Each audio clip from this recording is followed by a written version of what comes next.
1, 2, 3. It's like Yet clockwork. again, dead on. It's been a few days, so I'm shocked. It's in our blood now, Christian. Shit. Bloody is right. This is Lawrence Lewis. And this is Sister Christian. Today is Thursday, May 28th, 2020. This is the Producer's Happy Hour, a daily podcast, a semi-daily podcast with two producers on opposite coasts reaching out to our filmmaking and live event community to hear your stories about how the pandemic and the work shutdown and all this craziness has affected your life and your work. Yeah, since we're not able to get together, your stories let us know that we're not alone in thinking, how are we going to get back to work? And what are the right procedures? And, what is everyone else thinking? Email us your stories or record a 1 to 2 minute voice memo. You can do it on your smartphone and send it to producershappyhour@gmail.com. We have instructions on our website, producershappyhour.com. And please share the show with your friends, colleagues, your family. We want these stories to be heard, especially now that we're beginning to receive ideas on how we're going to start back to work. It's important for us to share. And we're going to talk about that, Christian. But first, what's going to happen today is we're going to go back in time again and listen to one of the original episodes. This is going to be episode 3, before COVID, when we had a completely different show. Yeah, we were brand new at podcasting, so forgive me there. And we were on the hunt. We were trying. Exactly, and I was so nervous. And we were on the hunt for what it means and what it takes to be a good producer. Our guest that episode 3, was Cheryl Ward, who worked at Propaganda, a tiny little small production company you may have heard about back in the day. And she went on to become head of production at a notable New York production company. And now she's in-house at BBS, using those skills as a production consultant, and will share some valuable insight into that world. She is balanced and fair, more than anyone I've ever met in the industry. Yeah, it was a great chat, great interview. So stick around, listen to that. But first, Christian, how are you? What's going on in your world? It's Thursday. It is Thursday, isn't it? Things are good. I'm tired. I think it's because, it's getting warmer out there and I've been going out more, socially distancing, of course. The desire to see people and wanting to get out is strong. It's strong. And so it's a little exhausting on your emotions. Mm-hmm. I think I'm right there with you. We've kind of had different reactions throughout this whole thing, but I think I'm exactly where you are right now. I miss my friends and miss doing things with people things. I do too. I'm having a hard time focusing this week. I don't really believe in motivation, but I have a hard time in, sticking to my regiment and doing the things I need to do in my daily life. So it's like, I gotta get back in the game somehow. I thought by now it would be old hat, but every week's a new experience. Every week is a new experience. The unemployment came out again today, another 2 million people, I believe. So I think that tops 40 million people unemployed right now. Is it really 40 million? I believe it is 40 million. If only there was a way to verify that. You would think it's easy. I mean, go get the encyclopedia. So it is. Unemployment rate passes 23.9% with 2.1 million claims totaling 40.7 milli35 That's wild. It's a lot of people when you consider, our country has 335 million people. Yeah. So it's a lot, obviously. And just being cognizant and aware that we are the lucky ones in this. Yeah, 100%. 100%. Well, getting back to work, right? Mm-hmm. Yes. SAG-AFTRA, DGA, IATSE issued the following statement because, as we know, Newsom was going to release for California guidelines for opening up film production. Those never came. Right. And last I heard that they're coming later this week, but it's Thursday. It's Thursday. I don't know. Well, it's still 9:30 out there, right? So. Oh, yeah. And we don't really get started until 1 o'clock in LA. 1 o'clock in LA, no. So their joint statement said, we all want folks to get back to work as soon as possible, but we need to do it right. At this time, there's no final draft of the industry task force white paper, I'm paraphrasing, that exists yet. And it would be premature to agree or comment on standards that have not yet been finalized. The collaboration between them has been unprecedented. This was IATSE, all three, DG, IATSE, and SAG-AFTRA. I think that's smart because there's so many, as we've noted a gazillion times, there's so many different guidelines popping around that the lack of federal guidelines, I think, is what's pushing everybody to turn out their own. Yes. Now, you got a copy of this presumed white paper, right? I did, and it's from Alliance of Motion Picture and Television Producers, Industry-Wide Labor Management Safety Committee Task Force. Proposed recommendations for health and safety protocols for motion picture, television, and streaming productions during the COVID pandemic. It is 30 pages. I know, I was just going to say, it's a 30-page beast. It's a beast, and I skipped down to a few things that, like training and education and those things, because, of course, they deal with cleaning wigs. And again, I know all of that's important, but I'm not at the cleaning wig phase. I'm more about, generally understanding what our restrictions are walking in. Boil it down for me. If we have an indoor production, it can only be blah, blah, blah amount of people.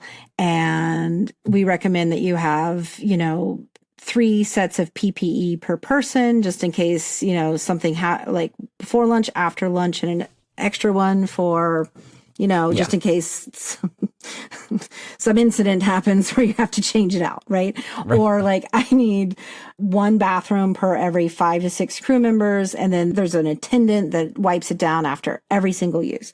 Those are the solid guidelines that I feel I need, because the rest of them I think I can do, because taking temperatures or getting people's medical status isn't really beneficial even, I think we've learned. Yeah. And it's not. These white papers change as what we know as about the information changes. Yeah. Well, a couple of things. I was listening to NPR this morning, and there is new data that shows that coronavirus, this is by a team of scientists, is less lethal than first thought. Yes. So they're now putting the infection fatality rate for the U.S. somewhere between 0.7 and 1.2%, which is less than originally thought. Yes. Which is good. Hopefully that puts some people at ease going back to work. Second thing is LA County Public Health released a notice on Monday that said production facilities and studios are cleared to reopen pending authorization. I know, and I'm shocked that this didn't get much news, but Monday was a holiday. Pending authorization of the state public health officer, and then only in adherence to the state and county issued protocols. Right. The state protocols have not been issued, and we don't know if Newsom's going to follow this white paper. The white paper is just being presented to Newsom as here's what we want this to be. Here's our research, and then he's going to put forth whatever he thinks is correct. So there's still a lot to be figured out. That was all supposed to kind of come together this week, and it hasn't. But yeah, I think that they're going to open. And I just say this because, A, there's a lot of pressure, and I don't think people are willing to wait much longer. And B, especially because we've heard that the fatality rate is lower. I think that it's inevitable that it's going to happen, and that we're going to learn a lot from it, and that people are actually willing to do it at their own risk, as we heard on our crew producer roundtable. Yes. Yeah, exactly. Retail is opening up here in LA. Great. In-store shopping. And I feel very strongly about this, that people will go if they feel safe. So great that it's opening up, but and that all these things are so interrelated. So the massive unemployment numbers, consumer confidence, and the consumer confidence used to be on how good they felt about their own earnings and money in the bank. Now, I think consumer confidence weighs so much more heavily on their own health and safety. Retail is going to be open, but I think we all have learned in the past 8 weeks we don't need much. Yeah. And retail opening doesn't mean that people have the money to go out and do this. If you've been out of work or you're afraid you're going to get laid off, you're working from home, you don't need new clothes necessarily. Stores are opening and I'm like, oh, okay, cool. I don't need to go to any of them. Right. And how are they going to stay in business if they don't have the customers? That's the big question. And so many of these retail, especially small businesses, operate on such a thin margin that it's It's all on shaky ground. That's all I'm going to say, man. It's a little shaky ground, but I would like to say that I may feel a little pessimist right now, or may sound a little pessimist. I'm not. I think that I'm not sure that I would go into a retail store to shop for things right now. Right. Yeah. But I also don't want to discourage somebody from doing that too. Right. Because we need retail to work. Exactly. Because we need to advertise for retail. We need to make commercials. Right. For brands. And so it's a catch-22. I don't want people to die or be unsafe or get sick or any of those things, but I also am not sure that I'm ready to frequent a regular old store right now. I should have said in-store retail is open, but only 50% capacity. Right. So we'll have to wait in line to get our, coffee press. Yeah. We should get on with the original episode 3 and listen to what Cheryl Ward has to say. Taking a trip back to early January, folks. When we were so innocent, so naive, thought we had summer plans. And because this show was recorded a while ago, the credits might be a little different. So we want to make sure that you know that this show was edited and co-produced by Rob Blumke. Artwork and logo design by Christopher Daniels. And our music was composed by Kyle Puccia. All right, let's take a listen. You clap. Episode 3. Solid. That was a good one. Did it hurt? No. Oh, nice. No, it felt good.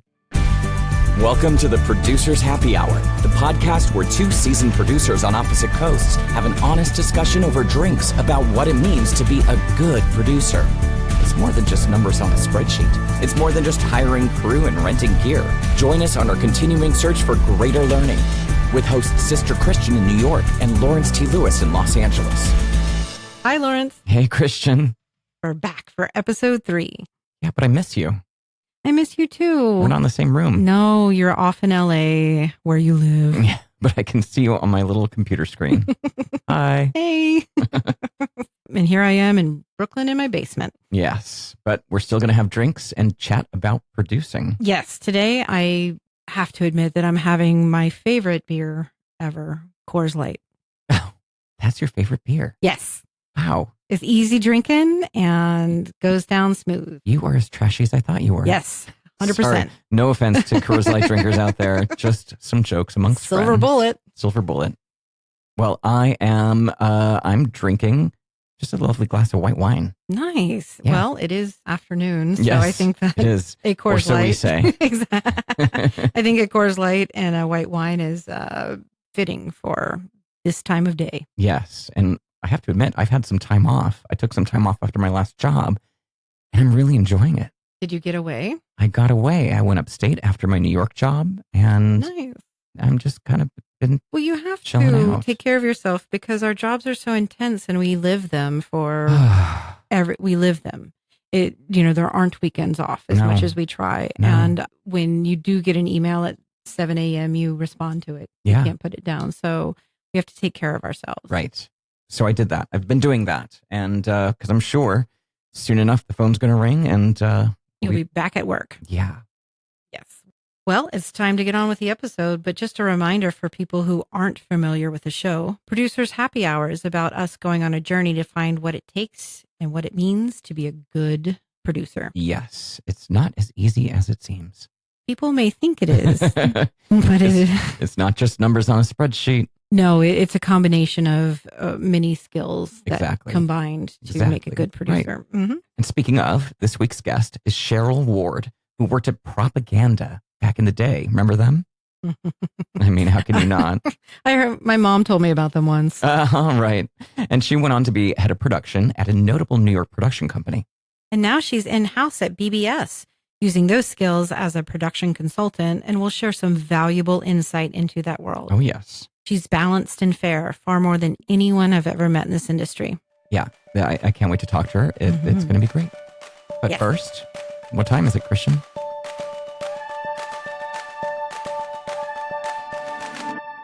It's time for cruise shout outs. Right. So I'd like to take the opportunity. It's been a little bit since this job, but I'd like to give a shout out to Shauna Caserta, a production manager that I used in Las Vegas. Oh, I've never shot in Las Vegas. Well, I can tell you that fantastic community. Great. It's very warm.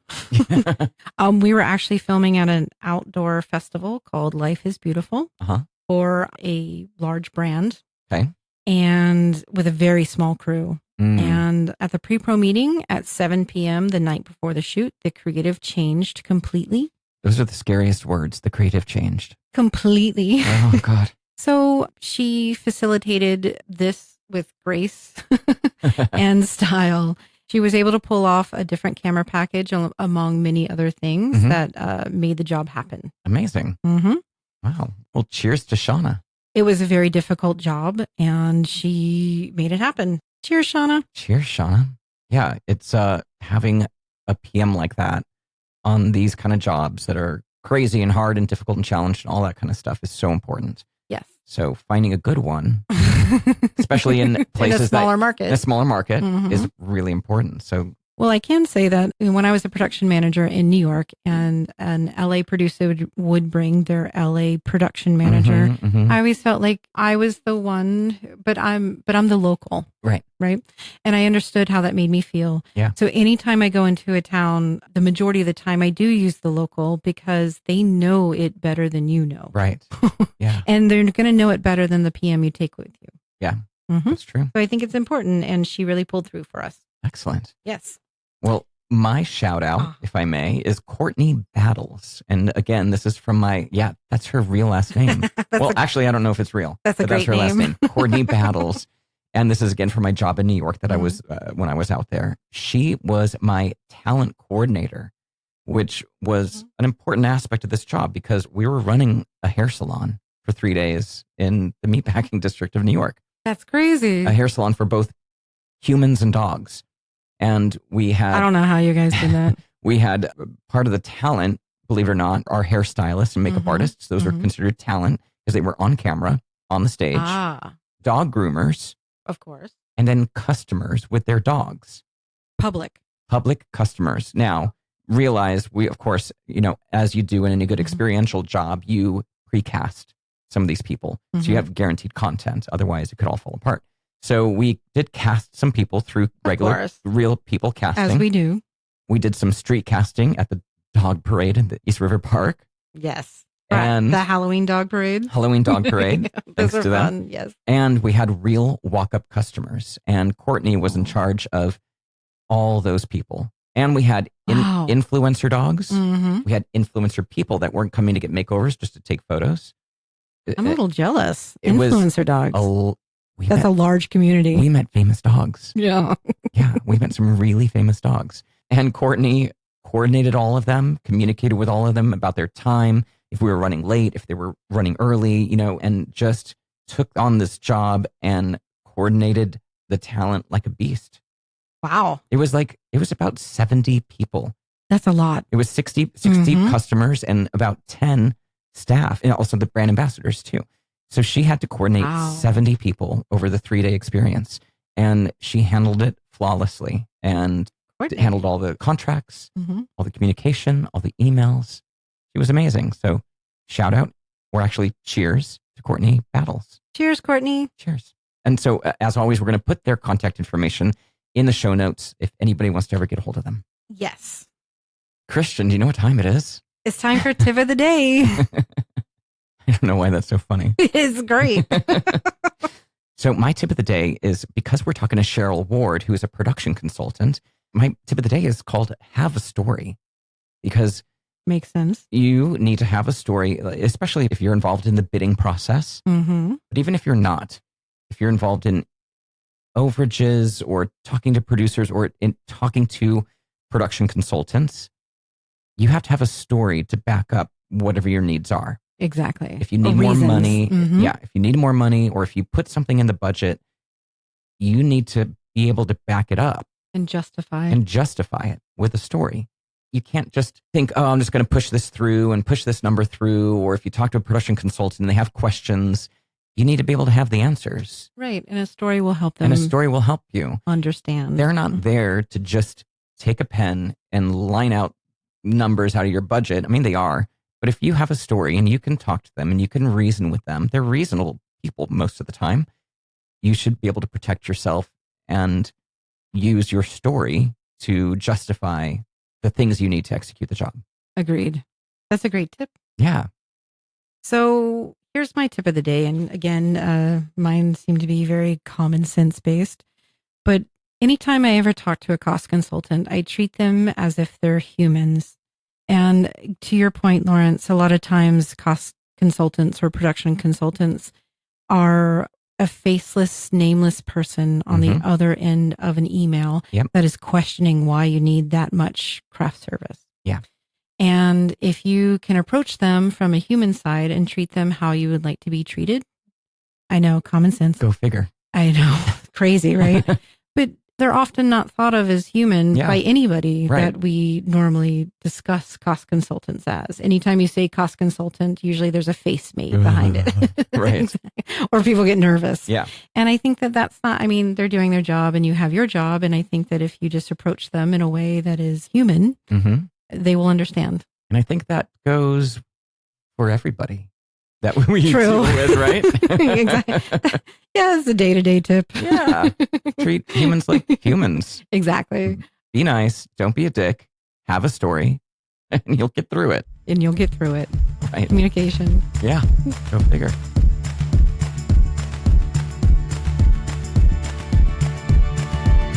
Okay, so as you may or may not have guessed, today's topic is about working with a production consultant. What's their job? What do they do? How do you work with them? How do you kind of get through all the hoops that they might make you jump through? And how does fairness play into it? Yes, and we touch on that a lot in our interview with Cheryl. Yes. And she really demonstrates how important it is to be open and honest. Again, be a good communicator, just like we learned in our last episode. We're getting there. We're getting there. We're getting all the hints. Yes. And fairness. Yes. Like they're not there to be unfair to production. No. And a lot of times, a lot of them have been in our position. Right. Of course, we come across the ones who have never been on a set before. So they have those questions, but don't treat them as if they're dumb. You take it as a teaching moment. Yes, exactly. I mean, we've all had them. The production consultants that got there because, I don't know, they were an accountant on a film once or something to that effect, and they really don't know what is involved in producing a commercial. So that can be frustrating. But being able to be clear and concise, treating them like humans, having your story as to why you need the numbers that are on the page or why you need the overage or what's involved in the overage, and just not assuming that they understand exactly what is all going on behind the scenes. Or what's in your brain. Because only you are in your brain, and you're the one that has this idea of how this job is supposed to come together. And you have to be able to articulate that in a friendly, positive way for them to see your methodology and be able to stamp approved on your overage or budget. Exactly. Well, let's get to the interview. Yes, I'm very excited. Okay. So during a career of 20 plus years in film and advertising production, Cheryl Ward has worked in the arenas of feature development and acquisitions to commercial production management, and then head of production and executive producer roles, overseeing projects from inception through post-production. A few years ago, Cheryl joined BBS as a content production consultant. Her experience has given her a unique set of skills, which allows her to guide clients through the world of production. Welcome to the show, Cheryl. Thank you. Thanks for having me. We're very excited. Yeah, thanks for being here. Yeah, thanks for your time. No problem. So tell us a little bit about yourself, where you are today, and a little about your career highlights and how you got to where you are now. Well, I guess, after film school. Yes, after film school and lots of debt. Now, I think that when I started out in acquisitions and development, that kind of really drove me towards production, because it was just a maddening area to be in, because it's just so hard to get projects off the ground and greenlit, and it just takes an enormous amount of time and energy to put into stuff, and you don't kind of get the reward all the time. Whereas with production, it's like, oh, here's a job. We're going to go film. We're going to edit it. It's going to be on TV, and it all happened in 3 weeks. Woohoo! It's great.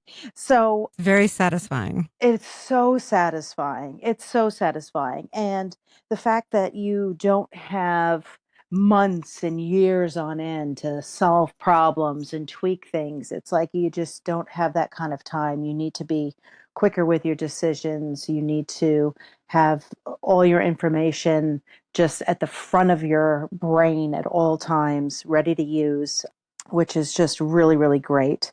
And, it's been really interesting watching how the industry has changed, not just from film to digital, but in Mhm. terms of financially and how budgets have gotten more challenging and the way in which content is just sort of put out there through social media and just online. And it's just really amazing to how things have progressed. And it's kind of fun at this point where I am as a consultant, because you have all these young marketing people who have very little production experience, Mhm. and some of them are like sponges and they want to learn, and others just want you to make as many decisions for them as you can.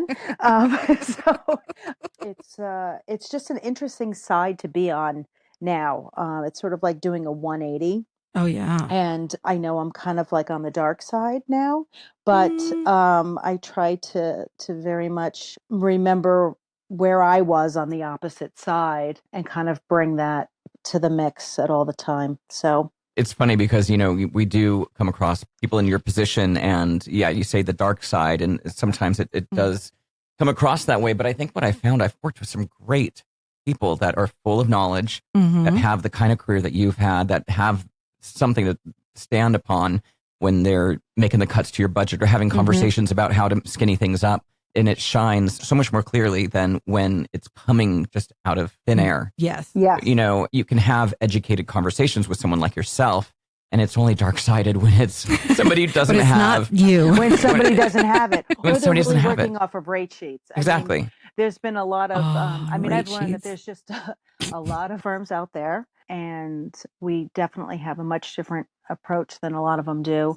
I have a new appreciation for the agency side of everything. Ah. And I feel like I have a definite improved perspective because I work very, very closely with them, more closely with the agencies than I do with the clients most of the time, because we're really in the weeds together. The clients are constantly adding to the deliverables list, Mhm. they're adding to their ask, and the numbers, the budgets aren't changing. And we may be advising and preparing them for the reality, but it doesn't change what those numbers are after the dollar sign. And, May I all kinds of interject a things go on. question? Yeah, So sure. you're hired by the client to work with the agency. Correct. So BBS will have agreements with clients, and some clients have multiple consultants, some just have me, some are global and they'll have consultants of ours, throughout the world. Some work with multiple agencies, some skip around a lot, but I just work with whoever they're working with. Really, from the minute the creative is established to the point where it's moving forward, I right noticed you didn't say until, good. yes, exactly. It's like, do I get to comment on this? But we really don't. We don't really comment on creative. We really just comment on the production financial side of Mhm. things and really try to preserve the creative as much as we can. But yeah, we're really, the agency and I are really work as a team as much as they will allow. Some agency folks are easier than others. That's true in life. Yeah, so I think it just kind of takes a little getting used to personalities and understanding my perspective on things before they sort of warm up to the idea that there's a third party involved. So you've kind of told us a little bit about BBS. Give us an idea of what's your day to day. How does that operation work from a production consultant's seat? It's kind of as things come up, but I'll either be at the point, I mean, there's a lot of client agency meetings where we're getting a project off the ground. We have meetings called pre-bids where we're really laying out the entire project and we're discussing everything from the deliverables, the casting specs, the color correct product needs, and presenting who we're going to be bidding with, which directors that we're recommending we engage in the project. And once that we've launched at that point, it's really treatments coming in, reviewing bids, going over costs and questions, making sure that every bidder understands our needs and what the client is asking for, and making sure that everything's fair between the bidders, making sure that the agency has communicated the same thing to all the bidders, not just who their favorite is going into the whole process, if there is one. Where have you been my whole life? I mean, I warmed Lawrence up to the fact that you're the most fair person that I've ever met. Oh, thank you. And equal. Mhm. Everybody's equal. Mhm. Yes. But that just sold you, Cheryl. Oh. Yeah, I honestly, That's so I didn't nice. realize how involved you were in the early stages of the process. That's really fascinating. Oh yeah, it's really interesting because I know the agency, the one thing that they always like to forget is handing me the treatments, and I said, well, you have to understand something. I said, I'm not going to look at the bid unless I've read the treatment, because all the answers to my questions are usually in the treatment. What kind of camera and lens is the director's using? Is it more than one camera? Is what they're proposing going to lead to a heavy lighting package? Are they mentioning more talent than was in the specs? And Always. what we're prepared for. So I'm not wasting their time with questions that I could have found in the treatment had I bothered to read it. Also, that kind of also lets me know too. It's like, wait a second, did everybody have the same director call with the creatives? Because this guy seems to be way out in left field. Mm-hmm. And it really, you really want, before things go to your client, you really want things to be apples to apples as best it can be. I usually have sidebars with the clients, just in terms of if anything's not feeling right, if numbers seem to be really askew, if there's anyone that's like really resisting any kind of comments or not really engaging in back and forth, it can be a sign of how they're going to be on set. Huge red And flag. yeah, it can be a real red flag. And once in a great while, I'll actually get on the phone with the production companies, because sometimes stuff is just so much easier to Mhm. get to the bottom of if you just have a quick conversation rather than the back and the forth. But, usually with the agency, I'll never just call them out of the blue. It'll always be set up. And even if, we're using service companies shooting outside the country, Mhm. if it's people that I know that somebody's working with, it's very helpful, because when I see those service company bids, I understand where the numbers are coming from and how they like to bid. And How so it it's should look.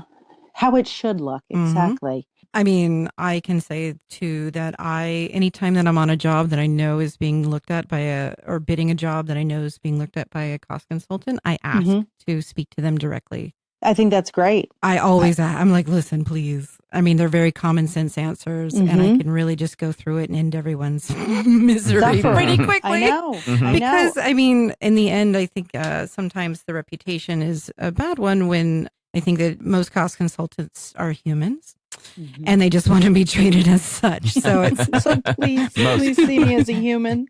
so then you kind of touched on it, but how do you interact with producers on a daily basis? Like, is it mainly the agency producer?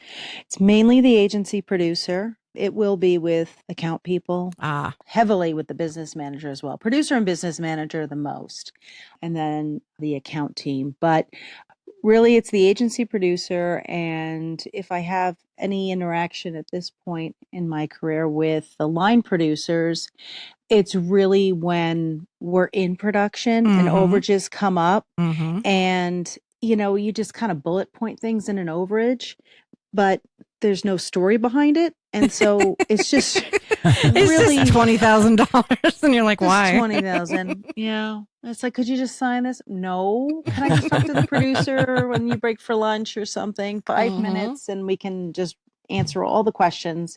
And usually that's just very helpful. It's my one rule of giving either a gift or an overage.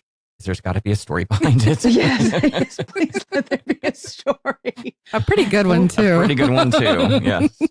what did the client do? Totally changed their mind middle of the night. It's crazy.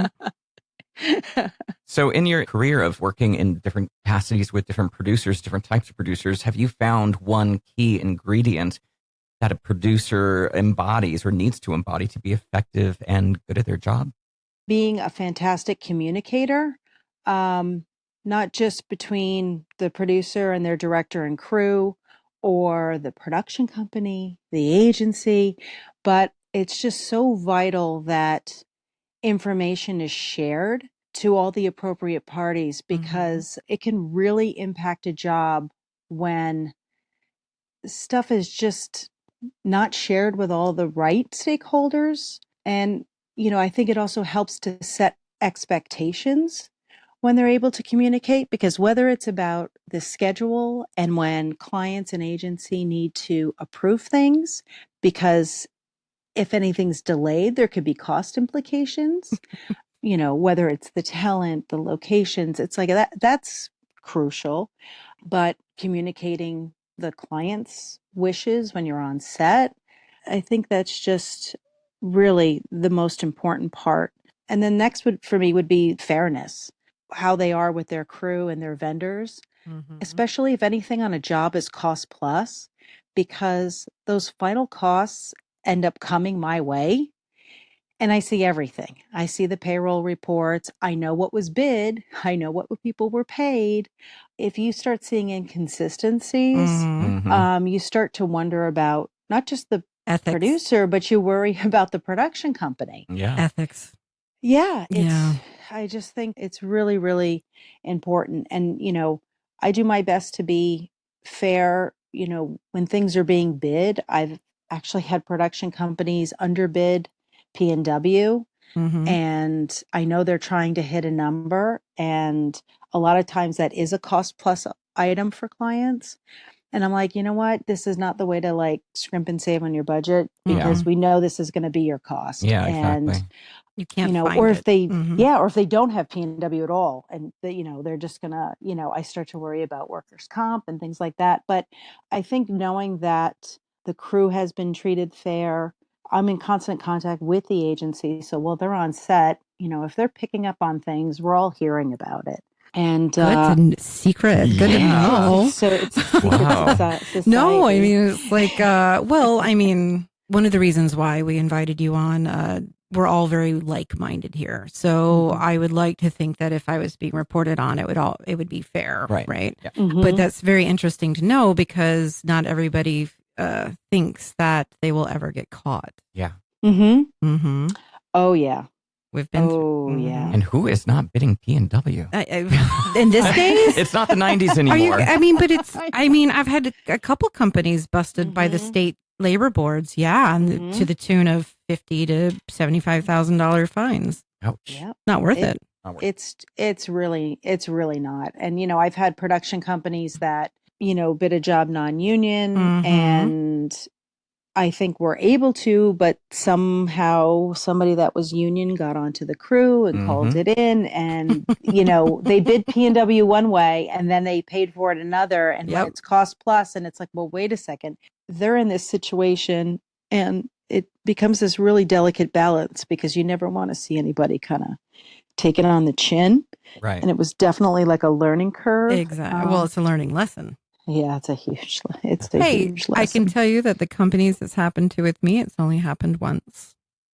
Well, that's good. After advising against it, going against my sound advice, it's happened, and then they don't do it. Well, sometimes it just takes proving a point. Yeah. In an expensive way. Yeah. So exactly. think back. Go back in your brain to when you were head of production. What did you think, what traits in a producer, or what did you need? What type of thing did you need from them in order to support the production as best you could as head of production? I think communication. Yes, the communication, definitely. Knowing who is coming on board crew-wise, who they were reaching out to is always very helpful, because, do we have a history with this DP or this agent? Is there a particular art director that we love or are not crazy about. But just kind of having those early conversations is very helpful, because whether we have past experiences with other directors or with this director, I think just kind of being in the loop there was very important.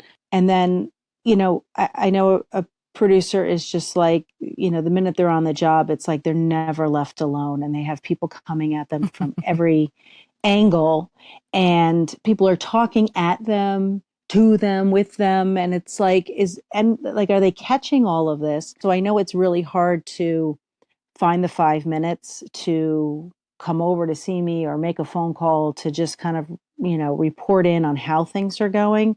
But it makes such a huge difference. And really, when it comes time for negotiating invoices at the end for rentals, being a part of those discussions is always really appreciated, because from having the history of, okay, what jobs have we done recently with other producers, with other directors, and what vendors have we already, asked for favors where we kind of need to give it back, and how are we doing on this job? I think it's good to make those decisions together, so that you as a company aren't hitting anybody Your harder reputation. than you need. Right. Yeah. You really want the give and take. And so your producer may not know that you just took on the last 2 jobs, and all of a sudden you're like 40 under, and you're like, okay, well, we need to give on this. We one, and I need to know you pay have back a We some don't favors. need, yeah. Yeah. Exactly. and that you want to have be seen as like the rock star, but not at the risk of No. not being fair. No. And may I just say, as a side note, that those 5 minutes that you like to get from your producer are my favorite 5 minutes to give to the EP of whatever company I'm working at. Oh, I feel nice like to hear. Well, I feel like, the communication that is open there, I want them to know everything. Even if not the petty shit, don't get me wrong, but I want them to know that this is how their director is. So maybe in the future, they should take this into account. Yes. I just had a job where I'm like, this person needs to always work with a script supervisor. That's it. You should not cut that out. That should not be the first thing you cut, because this person needs their it. job. In order to do their job, they need somebody making sure they're doing their job. So I love that. Yeah, I think it's great. I think it's really important. And it also gives the company a little bit of insight too, as to the aftermath of the job.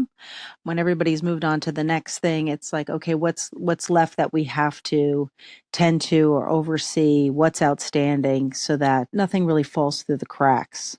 So Cheryl, our industry has changed so much over the years. How has that affected you and what you do, and how has that affected your agency partners and the producers that you work with?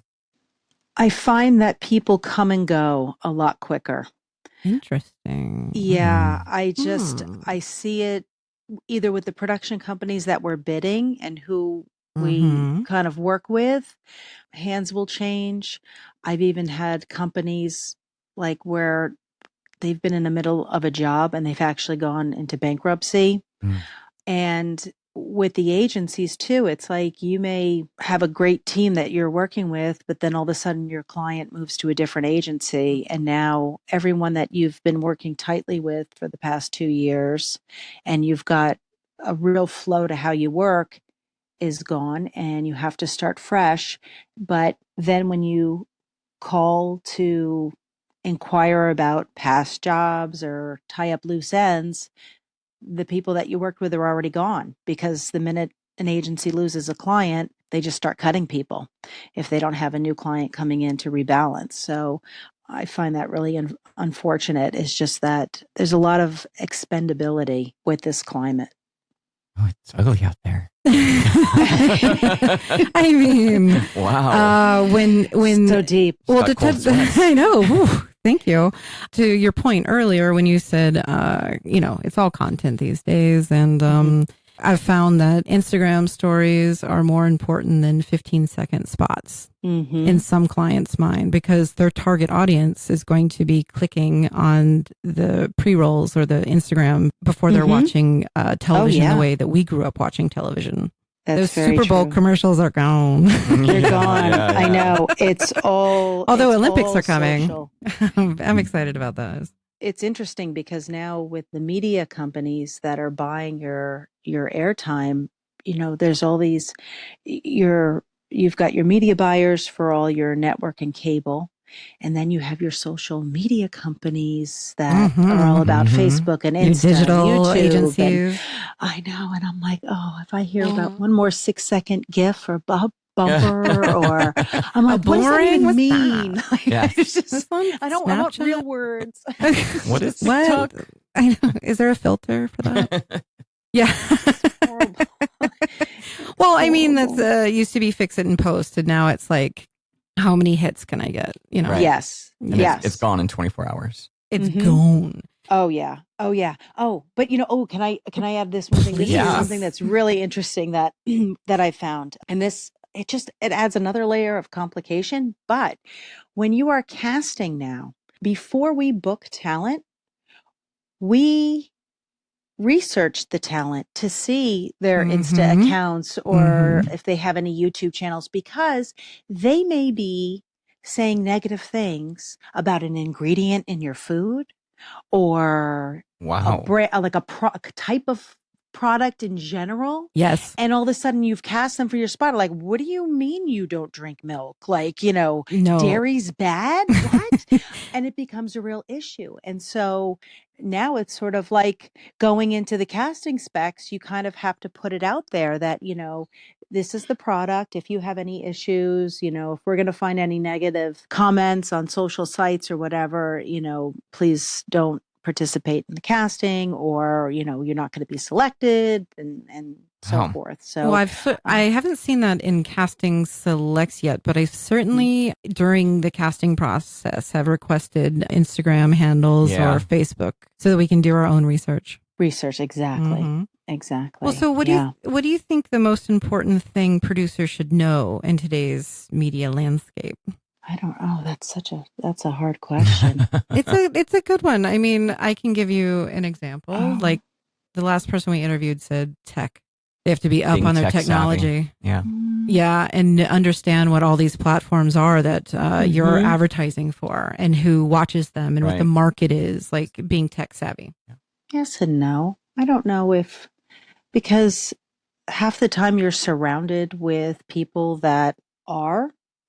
So from a Mhm. producer And they're willing to standpoint, tell you. I mean, it's like, really, okay, so we need to adjust frame rates, or we need to shoot this 2 different ways because we need 2 different frame rates.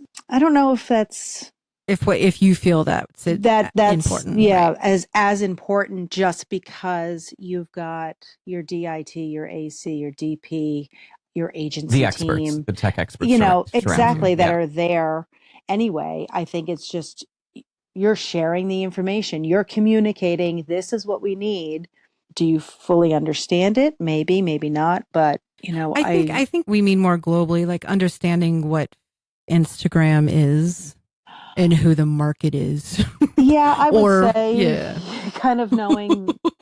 Yeah, I mean, if you're kind of not in the loop, the that social media. the jingles went away the kids 25 like. years ago, you might be in trouble. Right. But I would like to know that they're aware of who our market is, So and staying current. Or how about this? What would your advice be to a producer who, a little green, they probably came up through the ranks. They didn't just call themselves a producer one day, whatever. What would the important thing that you would advise them on? Side note, Cheryl used to have this production manual Oh, really? checklist. Oh. And it would be like pre-production, like location. It just had a list for every. Did you buy toilet paper? Remember that list? I bet Lawrence would love to see that. Yeah, Yes. I love a list. I do remember the list. I know. And it was pages long. And she'd be like, yep, It was got this. pages Yep. long. It was And we would check it really off. Yep. insane, Toilet but paper check bought. everything off. Yep. Soft soap. Bug spray, got it.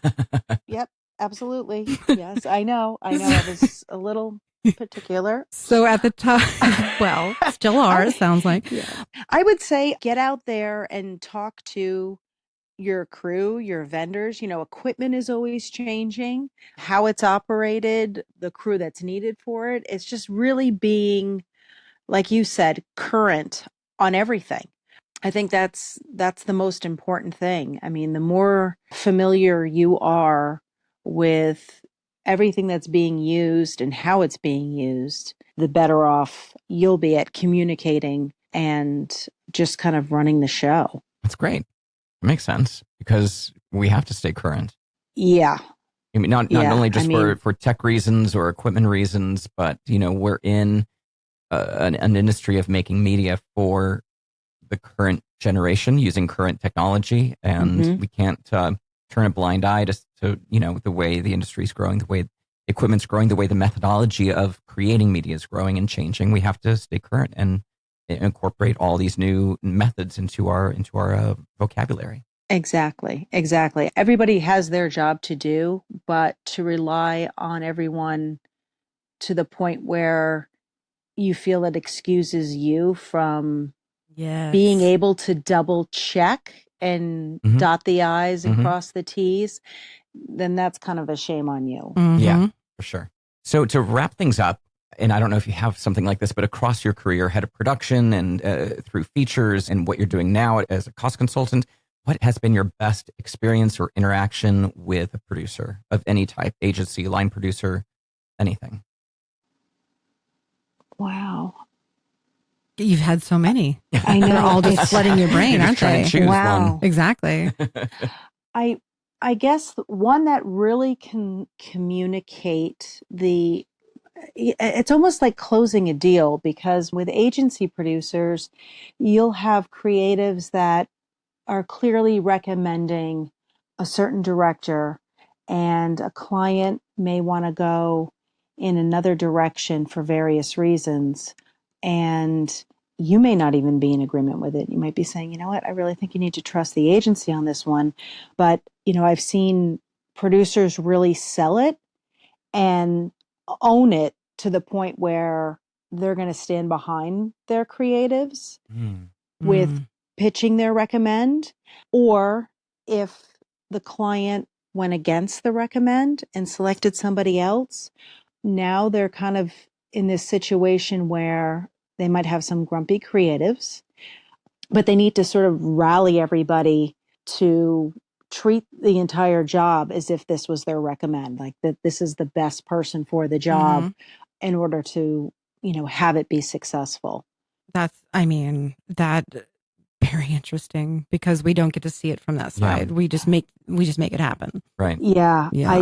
There's been agency producers that really put in endless hours. You just have clients that are changing everything constantly. You have creatives that aren't happy with how things are proceeding, but regardless, you need the most successful campaign or spot in the end. And how am I going to make sure that happens? Right. So those that do, it's really amazing. Well, so I do have a follow-up question. So think back to when you were working for producers, right? Can you tell us something that somebody taught you, or you learned through experience, or learned through just being around them, that changed you and changed the way that you thought about things?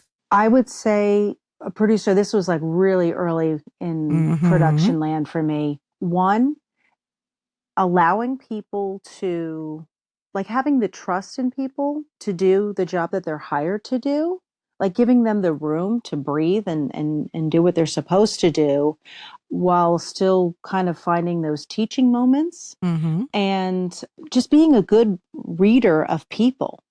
Right. I think So that's important. so important to know, okay, you know what? I'm a little worried about this art director that the director has brought on. I'm going to They seem to be dating. No, I'm kidding. I'm going to need to pay a little closer attention and kind of handhold here. And then, oh, wow, this coordinator is a rock star. Okay, my PM is overloaded. Let me pass some other things on to the coordinator, because they are more than competent to handle. It's just knowing what. Reading the room. Yeah, absolutely. I love it. Absolutely. I love it. Watching a It's good huge. producer work is just, it's still amazing. Like when I have a good partner at an agency, it just, it's so great. good. Well, in a way, they're all about protection, right? They're Mhm. protecting the director from the Mm-hmm. agency. They're protecting the production company from going over budget. They're Right. protecting the agency so that, if there was an oops, the client doesn't hear about it. They're Yeah. protecting the client and being able to deliver exactly what it is they were sold on. So, And they're protecting the crew from being overworked. Like Yes. there's so being much. overworked, Mhm. exactly. And, There's a lot. safety, everything. So Mhm. it's really an amazing role to have. Cheryl Ward, thank you so much for your time and your amazing insight from a vantage point that we don't often get to see from. Well, thank you. I really appreciate being here. It's Mm. been a lot of fun. Thank you for giving us your time. Very valuable. We're very excited. Thank you. Thank you. Lawrence, I have to say, I'm very, very happy that she was able to do this. I think that we learned a lot today. There's so much more that they're involved in the beginning of the job that I didn't even realize. I had no A idea. pre-bid meeting. Who knew about that? I don't know, but what I found valuable was, I walk in once the job has been awarded. Mhm. Sometimes I bid it, but a lot of times you just get the job handed to you Yeah. and you make it happen. Right. You have no idea all the months worth of steps that went into it to get it there. And she really let us know how much work went into it before you receive it. And production consultants are not to be feared. No, she actually was really friendly, right? And Totally. super approachable. Exactly. Yes. All right. So if you have any questions or comments or any ideas on how to be a more fair producer or any ideas on how you like to work with production consultants, send us an email. Yes, hit us up at producershappyhour@gmail.com, or you can find all of our contact info at producershappyhour.com. And once again, a big shout out to Kyle Puccia, who is a commercial music composer. He did our intro and outro music. And another shout out to Tom Tenney at Radio Free Brooklyn for this great studio space and making us sound as good as we sound. Exactly. I am happy to have spent the last 40 minutes with Tom. Christian, how can people get a hold of you personally? I can be reached at sisterchristianproduces.com. And how about you, Lawrence? I'm at indelible-arts.com and voiceoflawrence.com. We've got great guests coming up in future episodes, and we're just going to keep diving deep into how to be a better producer and what does it mean. Yes, please send us your thoughts. Thanks. Bye. Join us next week for another edition of Producers Happy Hour with your hosts, Sister Christian and Lawrence T. Lewis.